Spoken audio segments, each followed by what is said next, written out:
The narrow beam picked out his path, but it did little to brighten the musty chambers through which he passed.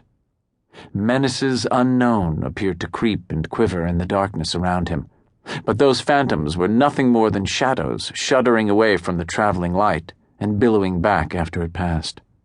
Howie wasn't afraid of darkness. He had learned young that the dangers in bright daylight were worse than anything that might wait in the dark, that the bogeyman could have a kind face and a winning smile. The elevator no longer worked. He climbed stairs to the 4th floor and then ascended a final flight, steeper and narrower than those before it. These last stairs led into the lid service room, which was a kind of shed on the flat roof of the building. Here were stored snow shovels, push brooms, other tools, and products that the maintenance staff required. Although Howie always engaged the deadbolt on the outer door when departing the roof, he found it unlocked. Apparently, he had forgotten the bolt on his previous visit.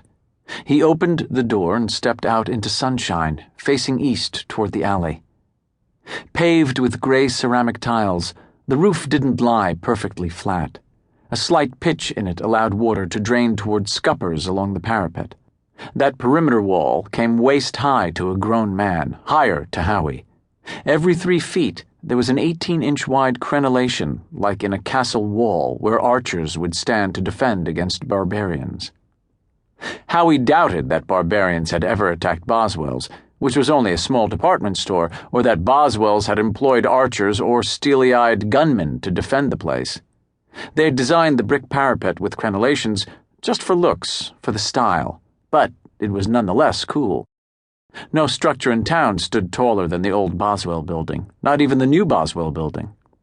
Howie could kneel at one of the crenellations, lean into it, and peer down at people on Maple Street, watch them going in and out of stores and restaurants, and imagine what his life might be like if he weren't so different from them.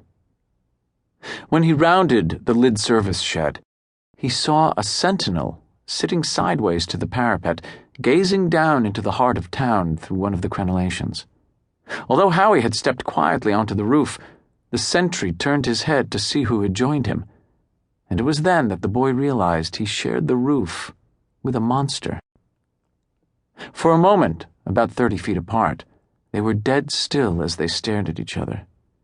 In spite of his surprise, Howie sensed something familiar about the encounter, as though he had dreamed it once and had forgotten the dream, or as if he had known subconsciously, clairvoyantly, that one day it would occur.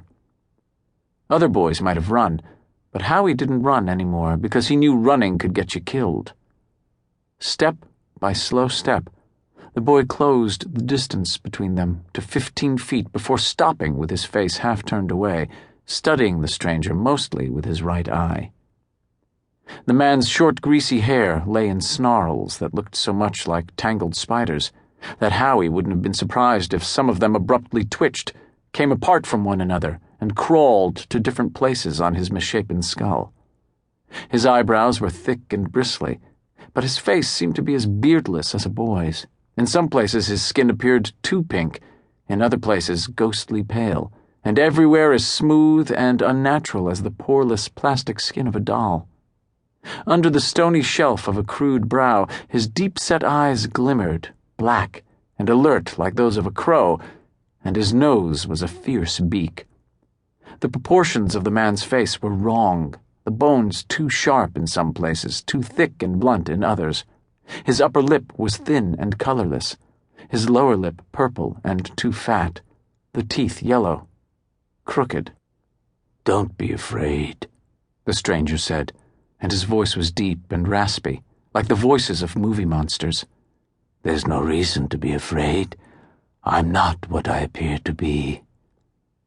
Closing to within 10 feet of the man before halting again, in the grip of wonder, as though he had encountered a magical being, Howie said, "Where did you come from? What are you doing here?" "Is this your roof, then? Am I trespassing?" "Not my roof," Howie said. "Well, so I guess we're both trespassing." "I guess we are." Even though the man was sitting, Howie could see that he was tall, maybe 6.5 feet, as thin as a scarecrow, but strong.